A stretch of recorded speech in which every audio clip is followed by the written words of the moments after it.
Actualidad, conversación y análisis con punto de vista. Aquí comienza Reunión de Pauta, con la conducción de Sebastián Aguirre.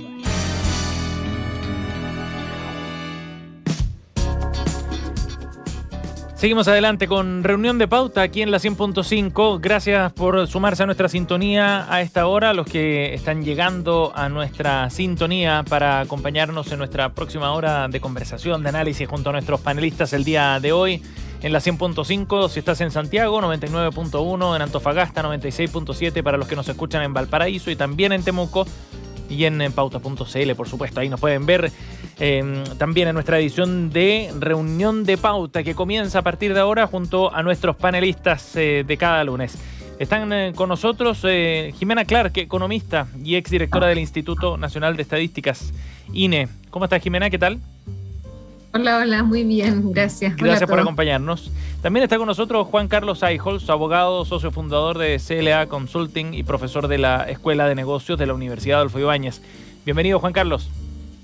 Gracias, Sebastián. Hola Susana, hola Jimena. Gracias por acompañarnos. Y Susana Jiménez completa nuestro panel, ingeniera comercial, ex ministra de Energía, ex vicepresidenta de SOFOFA y consejera de la entidad. Gracias por estar con nosotros, Susana.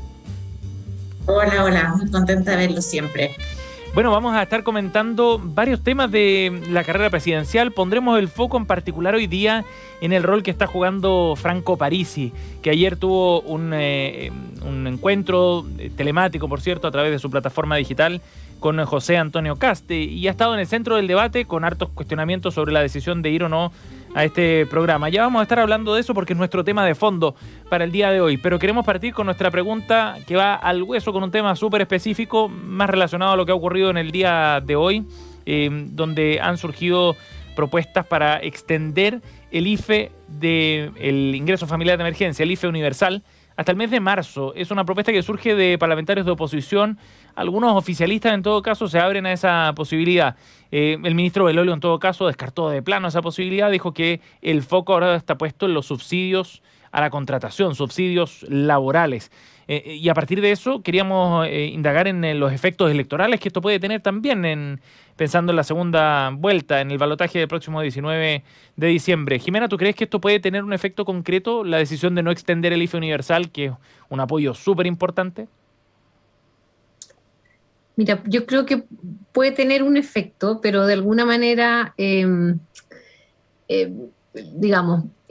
Kast no se identifica tanto como la continuidad de este gobierno, ¿no? Ajá. Entonces, lo que haga o deje de hacer el gobierno, no creo que vaya a revertir eventualmente un resultado. Ahora, sí comparto, por otro lado, que el foco debiera estar en un IFE laboral. De todas maneras, el mercado laboral se ha estado recuperando, todavía está, yo diría, un tercio más bajo de toda la caída que tuvo. Se ha recuperado 2/3 más o menos, ahí sí me explico mejor. Y en consecuencia, lo que hay que impulsar es ese último impulso al mercado laboral. Y en ese sentido, yo comparto que sea un IFE laboral aquel en el que se ponga más foco, principalmente. Ajá. ¿Susana? Sí, yo estoy de acuerdo. La verdad es que yo creo que plantear una extensión del IFE universal hoy día es bien irresponsable. O sea, ya fue cuestionado el alargue que se hizo hasta diciembre, porque de alguna manera ya no hay confinamiento, se ha ido recuperando la actividad, se ha recuperado, no completamente, como dice Jimena, pero se ha ido recuperando el mercado laboral. Entonces, un apoyo fiscal de esta envergadura, estamos hablando de 3.000 millones de dólares mensuales, es una cantidad de plata impresionante. O sea, si eso uno lo transforma en líneas de metro, hospitales, etcétera, la verdad es que uno dimensiona lo que es esto. Entonces, efectivamente, yo creo que es una locura. Y además, ojo, que recordemos que ha tenido consecuencias en términos inflacionarios, que al final también a los que más perjudica es justamente a la gente más vulnerable, que se supone que es la que uno está intentando ayudar. Estoy totalmente de acuerdo también que sí es importante mantener un apoyo fiscal a la formalización y a la creación de empleo, y a eso apunta justamente que llaman IFE laboral, claro. Y que se extendería hasta marzo, que yo creo que es la prioridad hoy día, volver a recuperar empleo, que al final del día además es la mejor política social posible. Sí, y el paralelo además con la discusión que se dio sobre los retiros de fondos también es bien distinto el escenario, ¿no?, con el que se enfrenta esta discusión sobre el IFE universal. Juan Carlos, ¿cómo ves tú las repercusiones electorales de esto? Yo concuerdo con lo que se ha dicho, totalmente. La pregunta que me hago es si esto va a ser usado dentro de las 2 semanas que siguen como herramienta electoral. Uh-huh. ¿Qué significa ser usado? Significaría que uno de los 2 candidatos decida estar a favor de la extensión del IFE universal, no solamente el laboral, Ajá. y otro no, o empuje al otro a pronunciarse sobre esto. Eso son, creo yo, malas prácticas de la política, lo hemos visto muchísimas veces, así que no sería algo raro. Pasó en el cuarto retiro. Bueno, exactamente, ¿ya?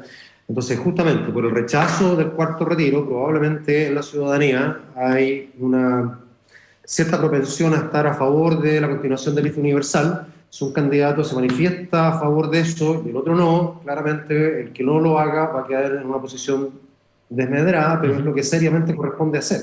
Entonces vamos a ver cuán serios quizás son en ese sentido los candidatos. Ajá.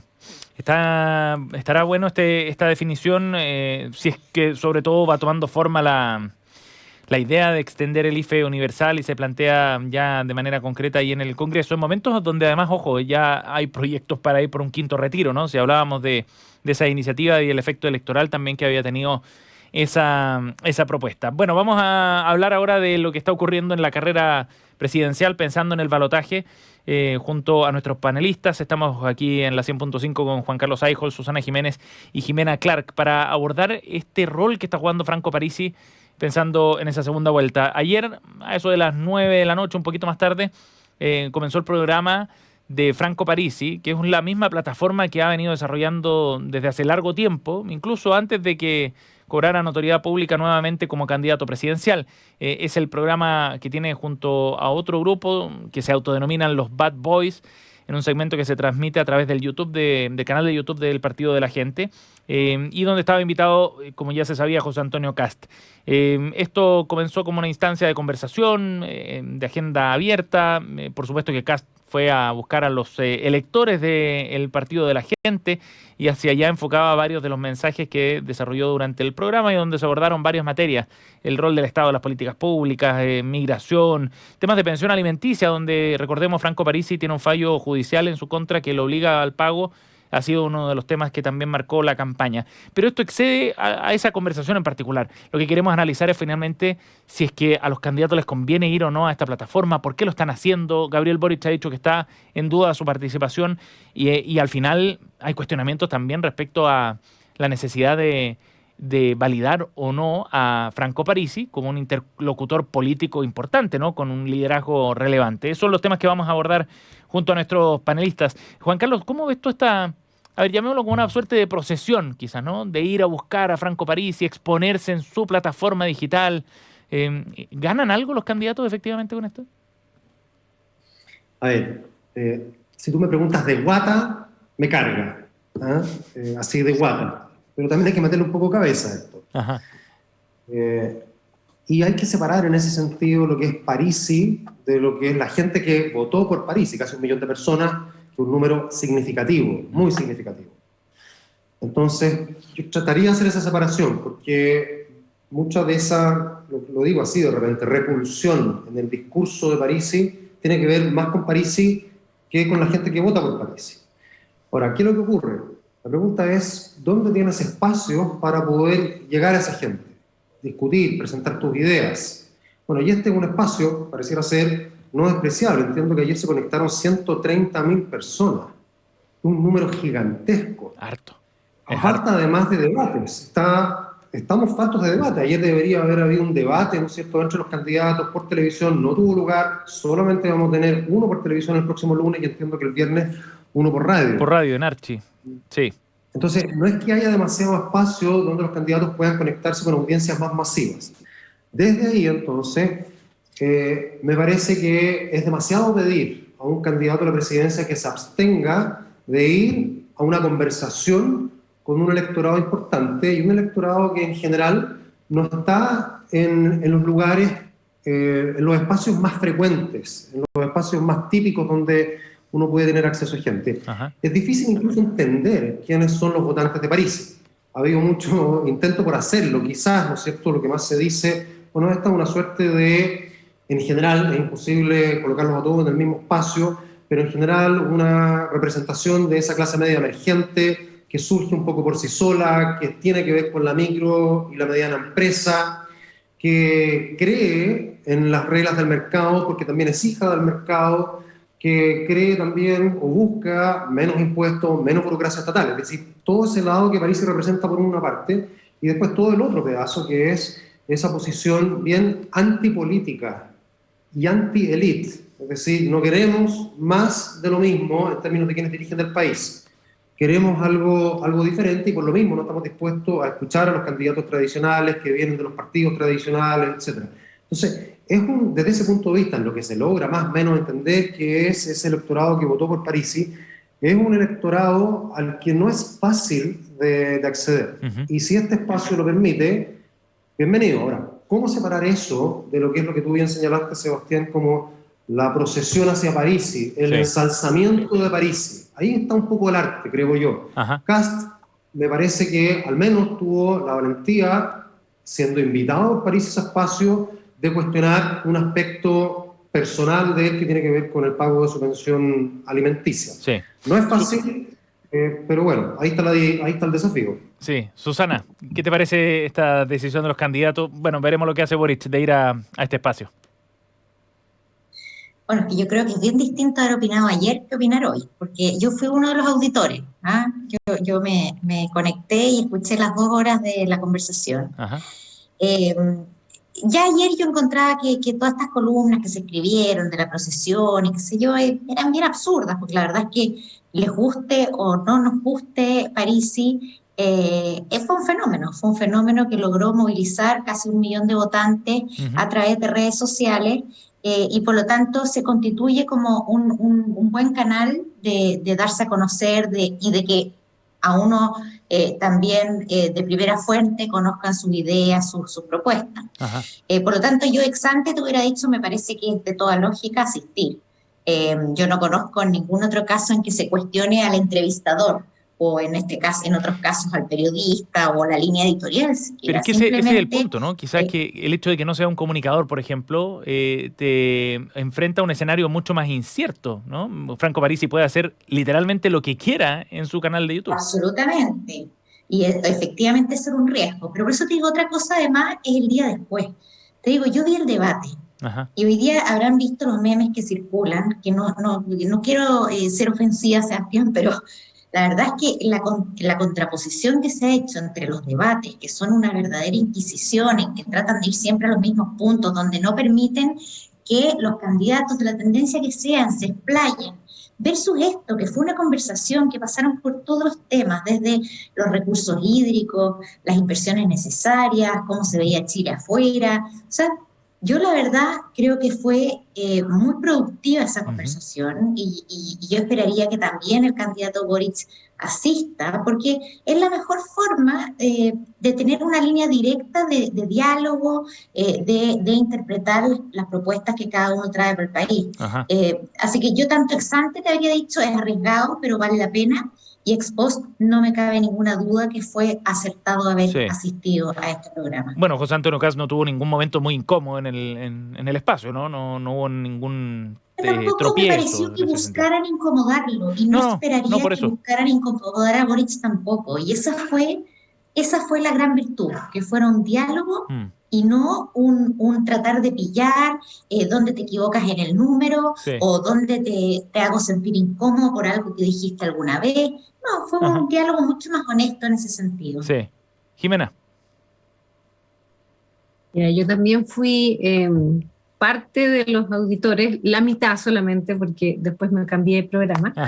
Pero yo tengo una opinión bastante diferente, ¿no? Y bien radical. O sea, yo la verdad es que creo que, como recién dijeron, Parisi hizo lo que quiso con nosotros, ¿no? En el sentido de que no vino a Chile, inventó una excusa tras otra, tiene un caso no resuelto con la justicia, y no resuelto de su parte, porque la justicia ya lo resolvió, Sí. no se expuso nunca al cuestionamiento, a estos debates tan sanos que quiere promover, él nunca se expuso a eso, ¿no? Entonces, a mí me parece, y comparto sí que hay que separar a la persona de todos quienes votaron por él, ¿no? Y esa es una discusión aparte, pero uno puede hablarle a sus votantes sin necesariamente ir a exponerse e ir a darle ese nivel de importancia que hoy día se le está dando. Yo bajo ninguna circunstancia iría a conversar con él. No me parece que él deba asumir este rol protagónico. No me parece que él debería haber sido siquiera candidato a la presidencia con el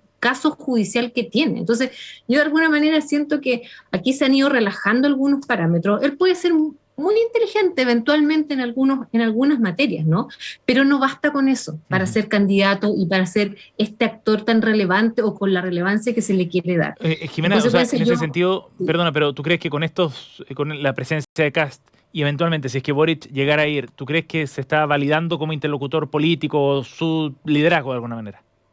Absolutamente. Y Ajá. lo que pasa es que Kast, como sea, tiene en términos de propuestas, a pesar de que algunas son bien cuestionables, pero tiene más cercanía con Parisi de todas maneras. Yo tengo la impresión que Parisi no sería tan, entre comillas, amable con Boric como fue con Kast, ¿no? Y es porque también uno ve los comentarios que ha hecho de un programa versus otro, y esto le sumo, una persona como Boric, que ha defendido los derechos de la mujer, no puede ir a darle ese nivel de importancia y ese rol de interlocutor, ¿no? Si no han habido debates en nuestro país, bueno, esa es otra historia.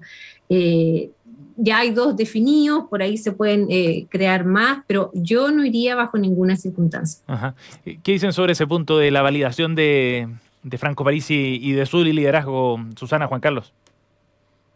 Yo creo que es un error centrar esto en la figura de Parisi. Yo lo veo mucho más como un canal de comunicación para con los votantes. Y claro, cuando uno dice hay que separar la figura de Parisi con sus votantes, bueno, efectivamente eso es lo que se hizo. Ahora, Parisi, con todo lo que uno puede decir de él, claramente es una persona que sabe. Entiendo, Jimena, corrígeme si me equivoco, fue en algún minuto vicedecano de la Escuela de Administración y Economía de la Chile. Entonces, fue vicedecano en algún minuto, efectivamente. Claro, entonces es una persona con la que, al menos ayer, yo te digo, yo no había escuchado antes a Parisi, probablemente no le había dado mucha importancia, pero en el diálogo de ayer no fue protagonista en absoluto. Él fue un panelista, un interrogador más junto con los otros tres panelistas. Ajá. Y el foco estaba en, bueno, cómo respondía a estas distintas materias el candidato Kast. Entonces, cuestionar al que hace la entrevista, me parece que si uno se pusiera a hilar fino, o si es más cargado para un lado que para otro, bueno, sobran los ejemplos de periodistas que tienen sus propios sesgos y que se hacen bien evidentes en los debates, o sea, eso es indudable.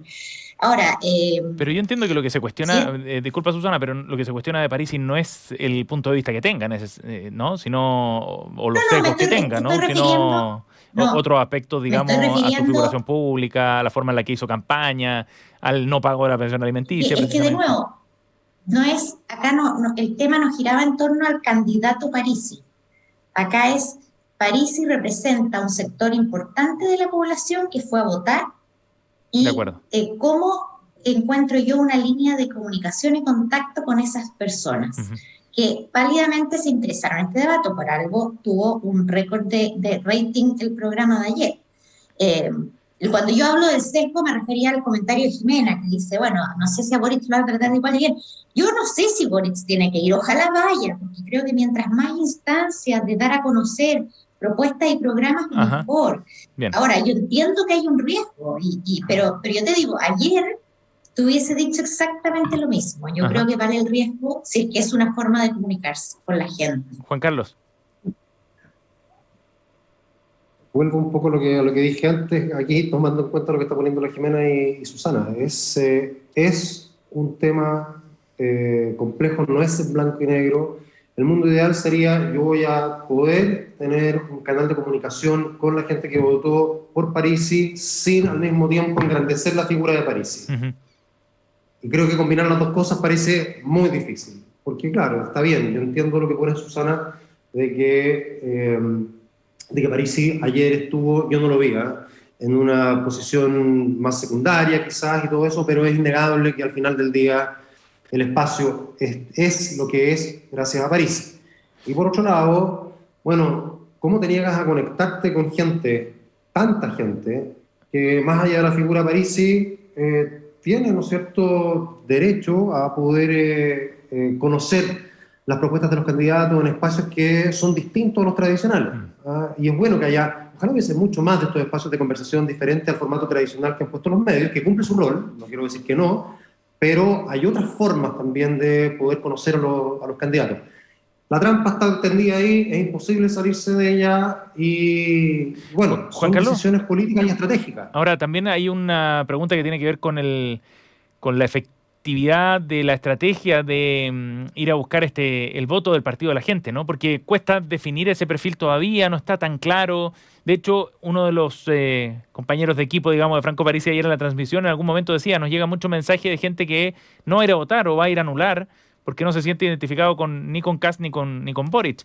Entonces, vale la pena hacer el, comillas, sacrificio, si es que hay algo que de costos a pagar por parte de Kast y Boric, de acercarse a este mundo o de hacer este esfuerzo por acercarse a este mundo, Juan Carlos?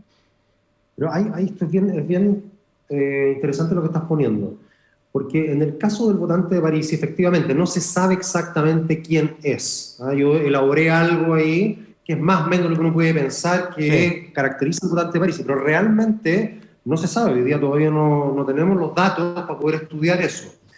Entonces, en lo que pasa con el votante Parisi, creería yo, y tú que lo viste, Susana y Jimena también allá, corríjanme, pero no me parecería que hay la necesidad de hacer una adecuación tan fuerte en lo que es el programa que cada uno tiene, sino que es más o menos ir a darse a conocer, tener un lenguaje un poquito más directo, conocer un poquito más a la persona. Ajá. Ahora, otra cosa distinta es lo que está pasando más allá del votante Parisi, que es cómo los candidatos también están de alguna manera reformulando sus programas. Fíjate que nunca, y por razones obvias, desde el año 90 hasta ahora, 89 hasta ahora, hemos visto en la segunda vuelta, que no se dio en las primeras dos elecciones presidenciales, sino a partir de Lagos, nunca hemos visto una reformulación de programa tan profunda y siendo tanto tema para la segunda vuelta como lo hemos estado viendo ahora. Las razones son obvias. Lo que pasaba en la segunda vuelta eran las fuerzas más relevantes, eran más de centro. Sí. Hoy día son las fuerzas más a los extremos. ¿Qué están haciendo esas fuerzas más a los extremos? Decir, ¿sabe qué más? Ese era mi programa en primera vuelta, pero este es mi programa en segunda vuelta, porque tengo que involucrar a un montón de otra gente. Es razonable. La gran pregunta aquí, que es la que todos nos estamos haciendo, creería yo, es, ok, dime que tu programa ha evolucionado hacia posiciones moderadas, pero realmente, siendo tu presidente, ¿te vas a quedar con ese primer programa, que es lo que te define más en tu identidad, o realmente vas a llevar adelante aquello que hoy día es la versión 2.0 de ese programa más moderado? Claro.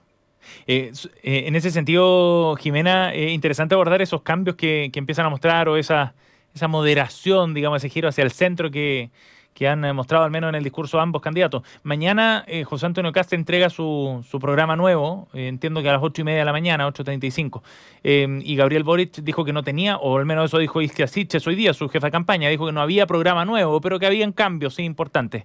Pero a la espera de esos cambios, ¿tú crees que han dado guiños o moderaciones importantes, Jimena? Mira, yo creo que lo que menciona Juan Carlos es bien complejo, o sea, es bien interesante porque ¿cuál es el verdadero programa? ¿No? Primera cosa, a mí la impresión que me dio ayer en el espacio que escuché, digamos, la conversación, fue que de alguna manera Kast era muy condescendiente con las propuestas que hacía Parisi. No vi la mitad, pero no vi que tuviera algún tipo de diferencia mayor, tendió a estar de acuerdo en muchas cosas. Hubo cosas que a mí me llamaron la atención, que anoté, y vamos a ver cuáles de esas cosas se mantienen, ¿no? Mañana cuando presente su nuevo programa, eso va a ser interesante. Entonces, si por ahí, por captar esos votos, ese 1.000.000 de votos en principio, o una fracción, dijo cosas que no habían en el programa, no va a quedar bien. ¿no? Ajá. Entonces, eso es algo que de alguna manera también se expone a una prueba adicional. La verdad, en cuanto al, y vuelvo a decir, o sea, es verdad, todos han ido adecuando su programa y está bien que así sea. La pregunta es, ¿cuáles de esas adecuaciones son porque el fin justifica los medios o cuáles son genuinas reflexiones en función de la discusión que ha venido ocurriendo hasta ahora en términos de modificar o mejorar algunas de las propuestas? Ajá. Susana. Sí, este tema que están hablando ahora es bien interesante, porque la verdad es que, por un lado, una buena noticia, ¿no? Que uno vea que ambos candidatos tienen que moverse al centro para captar más votantes. Y eso yo creo que es bueno para el país, es bueno para llegar a acuerdos. Pero también hay una legítima duda, ¿no? De cuánto es de forma y una suerte de impostura y cuánto es de fondo, ¿no? Porque hay discursos que son claramente contradictorios con los hechos, ¿no? Pero insisto, o sea, creo que este movimiento hacia la moderación ha tenido que responder también a un sentido de realismo, de que en realidad las propuestas para convocar tienen que no pueden mantenerse en lo que eran. Ahora, dicho eso, yo creo que también es interesante cómo la inclusión de terceros quiere dar una señal de esa moderación, ¿eh? Y en ese sentido, déjenme hablar desde mi vereda como economista. Claro, yo veo que de ambos lados incorporan economistas, pero de nuevo, en niveles que son un poco distintos. O sea, para mí es muy distinto tener un equipo de economistas comprometidos y jugados por incluso participar de un futuro gobierno, versus un grupo de economistas que merece mi máximo respeto, pero que se conformaron como asesores, casi como que van a opinar sobre el programa, como en este consejo caso de externo Boric. Es la definición, así lo y que sin embargo, aun cuando manifiestan su posición, el candidato no hace lo que le han sugerido. Entonces, ¿hasta qué punto haber incluido a esos economistas para dar una visión más plural, más moderada, está surtiendo efectos y en los hechos no se está siguiendo sus recomendaciones? Bueno, mañana probablemente ya tengamos más detalle y podamos hacer una evaluación más precisa de esas medidas, de las sugerencias efectivamente que han presentado los economistas convocados para esta nueva etapa, pensando en el balotaje en menos de 2 semanas más. Estamos aquí en Reunión de Pauta junto a Jimena Clark, Susana Jiménez, Juan Carlos Aijos, nuestro equipo de Reunión de Pauta de los lunes. Nos vamos al corte. Antes de eso, queremos invitarlos a que este viernes a las 8 de la mañana, viernes 10 de diciembre, 8 de la mañana, sigan el debate organizado por Archi a través de Radio Pauta. Los candidatos José Antonio Kast y Gabriel Boric van a abordar los principales temas económicos, políticos y sociales del país en una transmisión especial en la que Pauta tendrá, por supuesto, un rol protagónico. Recuerda, este viernes desde las 8 de la mañana sigue el debate presidencial de segunda vuelta en todas las frecuencias de Radio Pauta y en nuestras redes sociales. Vamos al corte y volvemos.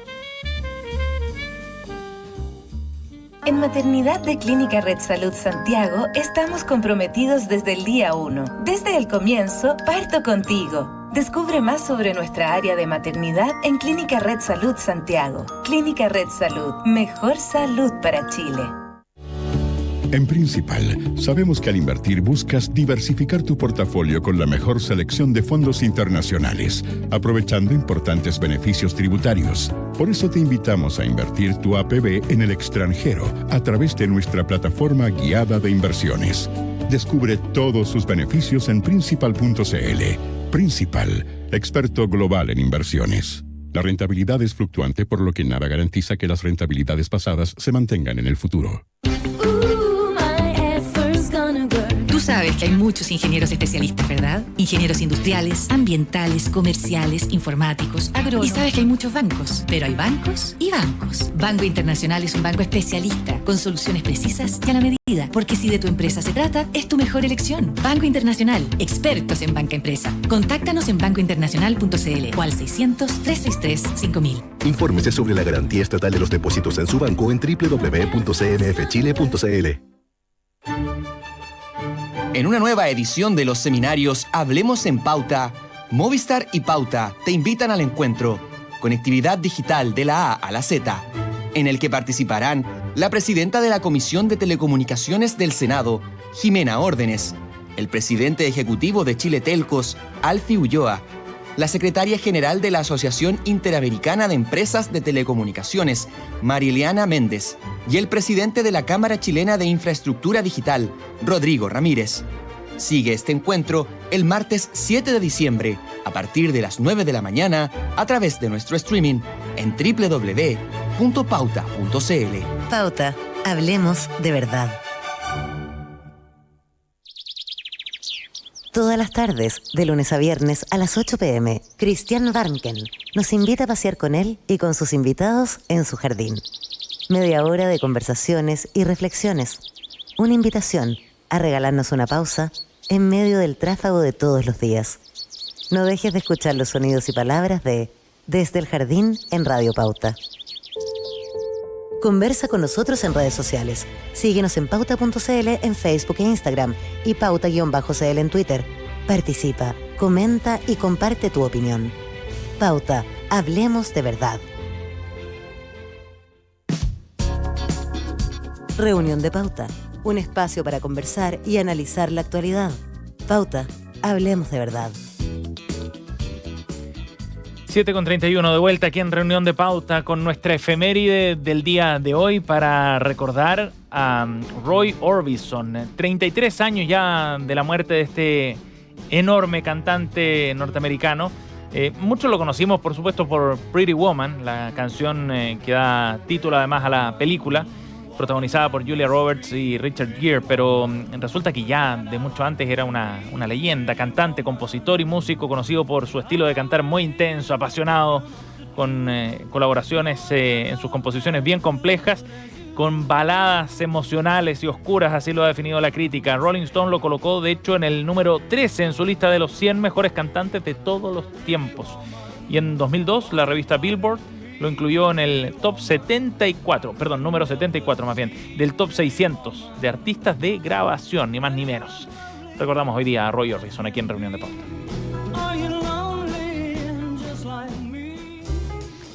Nuestros panelistas están conectados con la 100.5, Juan Carlos Eijols, Jimena Clark y Susana Jiménez, para profundizar en las noticias coladas que nos traen hoy día la pauta que arman nuestros panelistas. Y vamos a comenzar con un tema del que se ha debatido harto.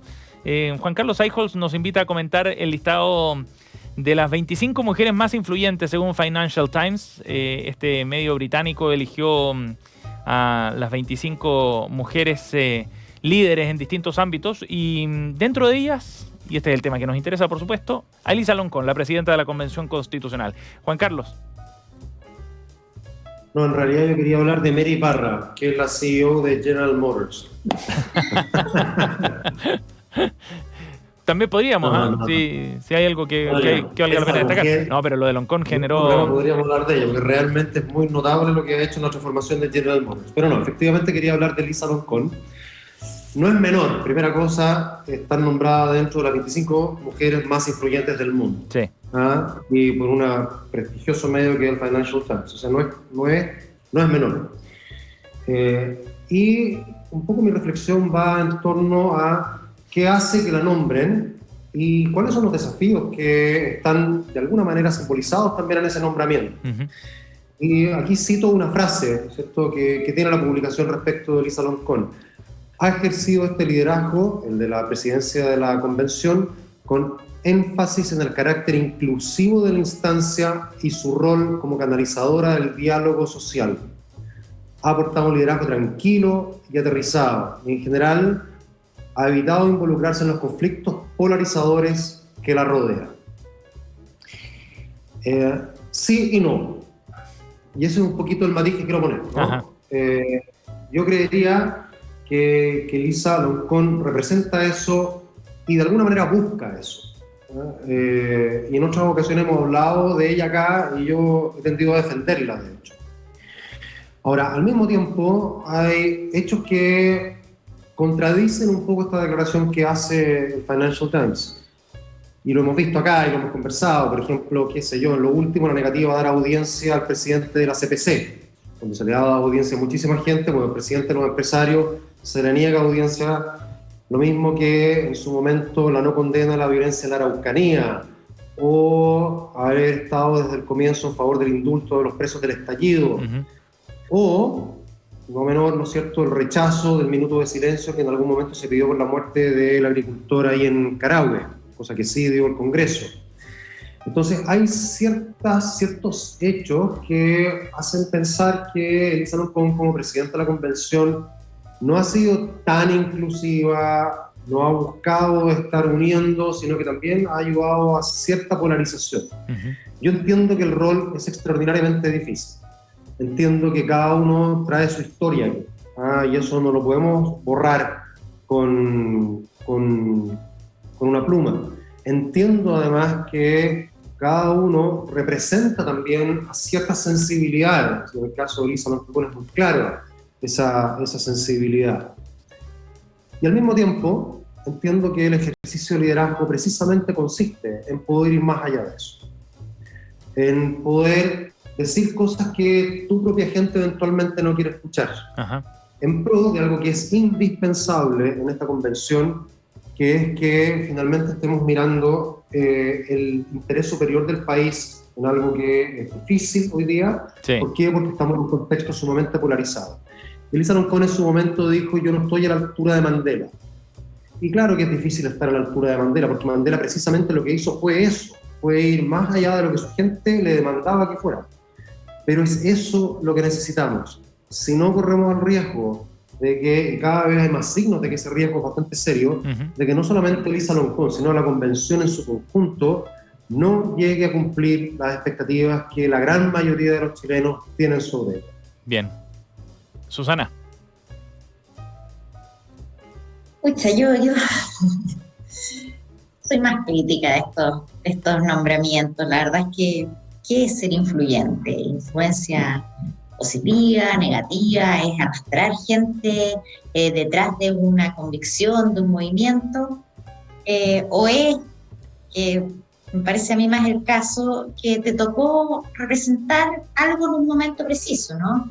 Yo creo que efectivamente el hecho de que en Chile estemos en este proceso constituyente es un hito histórico, y que lo presida una mujer, y además de pueblo originario o pueblo indígena, es muy relevante, más allá de cualquier influencia o rol real de liderazgo que ella pueda tener, ¿ah? Entonces, vuelvo a mi pregunta original, no sé cómo se mide acá influencia, y creo que es una figura importante, pero yo creo que tiene más que ver con las circunstancias que con su rol realmente activo en la convención. Además, todos esos atributos que leía Juan Carlos, yo francamente los cuestiono. O sea, una de las grandes críticas que ha habido en la convención es que no ha habido esa capacidad de diálogo, que no ha habido esa capacidad de inclusión desde miradas distintas, y que básicamente se ha pasado la aplanadora. Entonces, me cuesta congeniar con eso. Jimena. Mira, yo de nuevo discrepo un poquito. Creo que, a ver, uno siempre va a ser mucho más crítico hacia uno mismo, hacia nuestro país, siempre, porque evidentemente uno es más exigente, ¿no? Y autoexigente. Uno tiene más información de lo que tienen, qué sé yo, quienes toman estas decisiones, pero yo no le quito mérito en absoluto a ella, ¿no? Recordemos que primero, no así, primera vez que tiene este nivel de exposición, pero recordemos que cuando recién se la nombra, la gente preguntaba si sabía leer y escribir. No sé si se acuerdan, pero en redes sociales teníamos ese tipo de comentarios. Luego, hace poco estuvieron en Concepción y empezó a circular que se estaba bañando en una piscina sin ropa. Entonces, imagínense la cantidad de ataques que debe estar enfrentando, con lo cual que de repente haga, qué sé yo, declaraciones que no son todo lo perfectos que uno quisiera. Yo creo que no le quita mérito, ¿no?, al rol que está jugando hoy en día. Entonces, en ese sentido, yo me alegro que la hayan nominado. Creo que habla bien también de nuestro país, ¿no? En términos de diversidad, en términos de al fin dar algún espacio a pueblos originarios e incluirlos en una discusión tan importante como es la Constitución. Dicho eso, quería solo también mencionar que otra de las personas que está mencionada es Gita Gopinath, la economista jefa del Fondo. Nosotros la tuvimos a ella, del Fondo Monetario, la tuvimos a ella en un seminario en octubre, el 20 de octubre en la FEN, por si lo quieren revisar, porque habló de las perspectivas de la economía mundial. Muy buena, absolutamente. Y nada, ella da cuenta de lo difícil que es además para las mujeres desenvolverse en un mundo que de por sí es machista, que es el mundo de la economía, pero además de la macroeconomía, que es más machista aún, ¿no? Sí. Entonces, nada, me parece muy bien estas designaciones. Sí, está entretenido el listado además porque hay mujeres de distintos ámbitos, ¿no? De la economía, en la academia, en el mundo corporativo, como decía Juan Carlos también, del cine, del deporte, en fin, vale la pena, si es que no lo han hecho, echarle un vistazo. Está como artículo libre, además de acceso libre, dentro del sitio del Financial Times. Vamos a otro tema, Jimena. Pasemos a tu noticia colada. Según estimaciones del Banco Mundial, Chile es el único país de América Latina que logró cerrar la brecha de pobreza entre hogares con personas con y sin algún tipo de discapacidad. Cuéntanos de este tema.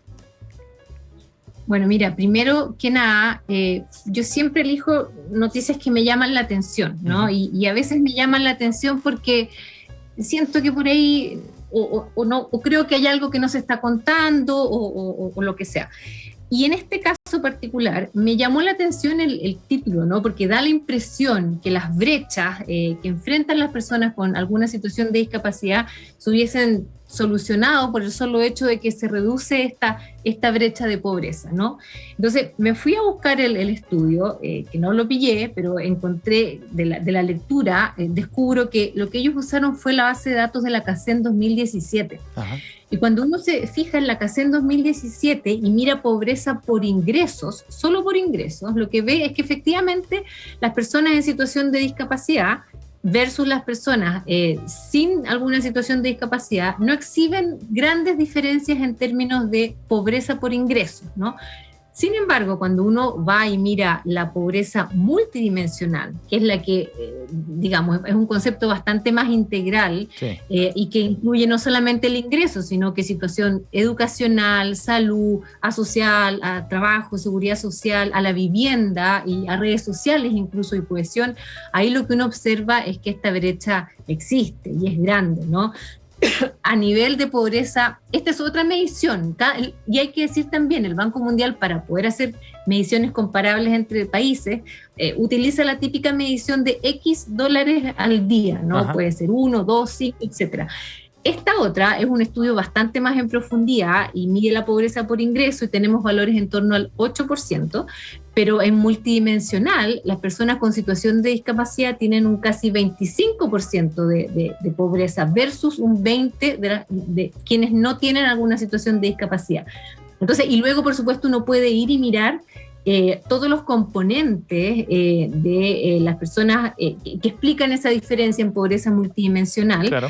Y la verdad es que descubre muchas diferencias, sobre todo, por ejemplo, en el mercado, en el acceso a la participación en el mercado laboral, ¿no? Aquí hay un alto porcentaje que está en una situación de inactividad, no está buscando trabajo, no está empleado, y en consecuencia hay todavía muchísimo espacio para equiparar la cancha, ¿no? Sí, y ahí, por supuesto que leyes de inclusión laboral y otras medidas son todas necesarias. Y ojo, esta es una situación del 2017, o sea, todavía hay que ver qué ha pasado desde ese momento a la fecha, porque lamentablemente la última CACEN no pudo ser todo lo amplia que uno quisiera y no abordó este tema, pero eso es algo que uno debiera estar muy atento de aquí a poco. Buen tema en el contexto del desarrollo de la Teletón también el fin de semana. Juan Carlos.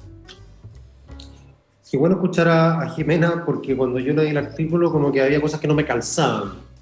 Porque además hablaba, ¿no es cierto?, de justamente familias con miembros que sufren discapacidad, que estaban justamente en una como zona de fragilidad, en que podían fácilmente perder el empleo, que podían volver fácilmente a la pobreza, de que podían dejar la educación formal en la que estaban, la escuela, el liceo, qué sé yo. Entonces esto da un poquito más de realismo sobre esto cuando se lo mira como pobreza multidimensional. Y la otra cosa que me llama la atención en este estudio del Banco Mundial es que la comparación es dentro de Latinoamérica, y eso es algo que tiende a ocurrir. Tiende a ocurrir desde organismos internacionales que nos meten en el bolsón de Latinoamérica. Ajá. Y es razonable quizás desde ese punto de vista hacerlo, pero nosotros mismos, en lugar de buscar compararnos, sobre todo si estamos en como lugares de avanzada dentro de Latinoamérica, en lugar de compararnos con estándares europeos o de otras latitudes que nos desafían más, vamos de vuelta a la comparación con el estándar latinoamericano, donde sabemos que en general, porque hemos hecho bien las cosas, estamos en lugares, no en todo, pero muchos de ellos de avanzada, pero estamos lejos de estar en lugares de avanzada a nivel mundial. Susana. Sí, mira, solamente complementar, y justamente tomando de lo que hablábamos al principio, ¿no? De que muchas veces la mejor política social es el empleo. Y a raíz de este artículo, ¿no? En que en el fondo muestra esta mayor fragilidad, esta mayor tasa de desempleo, me puse a mirar un poco qué pasaba con lo de la ley de inclusión laboral, ¿no? Que para un cierto tamaño de empresa exige que el 1% de sus trabajadores sean personas con discapacidad. Y lo que uno encuentra es que es una ley difícil de cumplir. ¿Ah? ¿Y por qué? Porque a veces uno dice, chuta, y a mí me parece bien, digamos, está bien intencionada. ¿Qué es lo que dificulta? ¿Ah? Y muchas veces las dificultades están en cosas súper prácticas, en crear el espacio físico y habilitar los puestos de trabajo, en compatibilizarlo con los perfiles requeridos, porque obviamente son perfiles que requieren menor movilidad que otras en general. La necesidad muchas veces de contar con expertos que ayuden en la inclusión laboral. ¿Ah? Yo te diría, desde facilitar la acreditación de los trabajadores con discapacidad, porque muchas empresas, dado el porcentaje de población que hoy día tiene algún grado de discapacidad, y sin embargo certificarlo es todo un proceso, incluso es costoso. Y por lo tanto, ¿cómo poder ayudar a hacer esa transición? Y también, obviamente, otorgar ciertos beneficios especiales, como flexibilidad primero para hacer estos trámites de acreditación, pero además costearle la acreditación, dar flexibilidad en controles médicos programados, etc. Entonces, ¿por qué lo traigo a colación? Porque creo que hay un trabajo que hacer ahí. Es una ley que no se ha podido cumplir ni siquiera en empresas públicas, porque tiene estas dificultades, pero claro, que obviamente no son insalvables y que hay que trabajar en ellas para poder ir incorporando a estas personas y dándole las mismas oportunidades, o dicho al revés, eliminando este mayor riesgo de vulnerabilidad que hoy día se destaca en este artículo. Para que sea efectivo, claro, el objetivo de esa ley. Está bueno el tema, interesante el estudio y los datos aportados por esta nota que estaba publicada en el diario El Mercurio. Vamos a la noticia de Susana Jiménez, noticia colada de una entrevista que dio al diario El Mercurio el economista Sebastián Edwards, donde es bien tajante en su diagnóstico. Edwards dice que independientemente de quién gane las elecciones, va a quedar la escoba. Frase de titular que trae este artículo, Susana. Sí, Sebastián Edwards, bueno, es bien conocido, doctor en economía, es profesor hoy día en UCLA en Estados Unidos, es un economista muy destacado. Y me llamó la atención el título. ¿Ah? Entonces, después leyendo el artículo, la entrevista, bueno, él hace un análisis un poco de los programas. Él dice que en lo económico a lo mejor el de Cast es algo más solvente y tiene más potencial de generar crecimiento. Lo contrapone con el de Boric, que dice que tiene ajustes en los temas más estructurales que todavía no son tan evidentes. ¿Ah?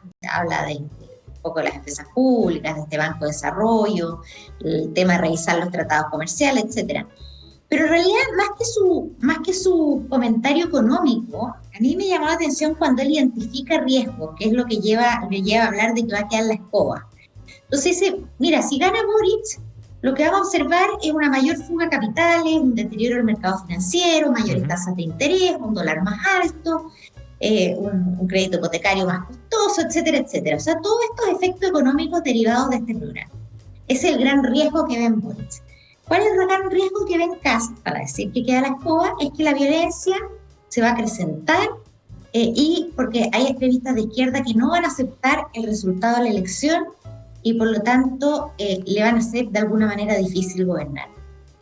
A mí me pareció que poner ambos aspectos como en el nivel de va a quedar la escoba es grave porque de alguna manera es como allanarnos a que hay un sector que su problema es o una propuesta que su problema es de contenido, y hay otra que su problema es que no la van a aceptar, que tengamos que allanarnos a que hay un sector que no está dispuesto a reconocer una elección democrática. Entonces, encontré muy curioso, o sea, yo esperaba otra cosa de ese titular, que esta conclusión, que por cierto, yo creo que hay mucha gente que la comparte, y lo cual lo hace particularmente, digamos, preocupante. Sí, buen punto. Juan Carlos, ¿cómo ves tú ese análisis de Susana? Acto bueno, y al mismo tiempo creo que efectivamente que quede la escoba una expresión demasiado coloquial y quizás exagerada, pero yo sí creo que va a ser difícil cualquiera que salga electo, y probablemente por razones similares a esa. Ahora, más allá de eso, y yo creo que el punto que está planteando Susana es interesante y merece una buena discusión. Ahora, más allá de eso, lo concreto es que desde un punto de vista social esto va a ser complicado por las altas expectativas que existen, y esto va a pesar tanto sobre Boric como sobre Kast si son elegidos presidentes. Desde el punto de vista económico, a ambos les va a tocar baja inversión, desbalance fiscal, financiamiento de demandas sociales, por lo tanto económicamente van a ser años difíciles, y desde el punto de vista político, ¿para qué decirlo? Con la convención ahí funcionando y con la discusión de lo que va a ser la aprobación o no, y posteriormente la implementación de una nueva constitución. Sí. Entonces son enormes, son difíciles de abordar, y desgraciadamente creo que la polarización que existe, y en esto Sebastián Edwards creo que es ingenuo, la polarización que existe hace que estos desafíos sean difíciles de abordar para cualquiera. Sebastián Edwards lo pone como que la polarización está solamente a nivel político, a nivel de élite. Yo creo que la polarización se ha ido cada vez más asentando en la sociedad. Ajá. Jimena, un minutito para el último comentario. Mira, yo creo que a los tres nos llamó la atención el mismo párrafo, realmente, pero a ver, yo aquí tengo dos observaciones. Primero, él efectivamente es una persona súper respetada, conocida, pero yo creo que por lo mismo debiera haber sido más prudente en su... Él es muy espontáneo, pero igual debiera haber sido más prudente en sus apelativos, ¿no? Y luego cuando él hace esta descripción, claro, por un lado dice, se gana Boric, el mercado de capitales, qué sé yo, las inversiones, el crédito se encarece. Pero si gana Kast, él dice, esto es un grupo terrorista que entra. Entonces, ambas cosas no tienen paralelo. Por lo demás, aquí también hay otra lectura. Kast, uno de sus discursos ha sido que va a acabar con la violencia, pero él lo que está diciendo es que no va a ser capaz de acabar con la violencia. Entonces, por donde se lo mire, es una frase muy poco feliz. Sí. Yo creo que con todo lo, vuelvo a decir, todo lo respetado que es, él debiera haber sido un poquito más prudente en sus palabras. Dado el nivel de influencia también. Pero está interesante el punto planteado por nuestros panelistas en esta edición de Reunión de Pauta sobre este artículo, que está disponible por si alguien quiere revisar la entrevista completa en la edición de ayer de Economía y Negocios del diario El Mercurio. Susana Jiménez, Juan Carlos Eijols y Jimena Clark, nuestro panel de los lunes aquí en Reunión de Pauta. Vamos rápido en los últimos 4 minutos de programa a los datos que nos traen para el día de hoy.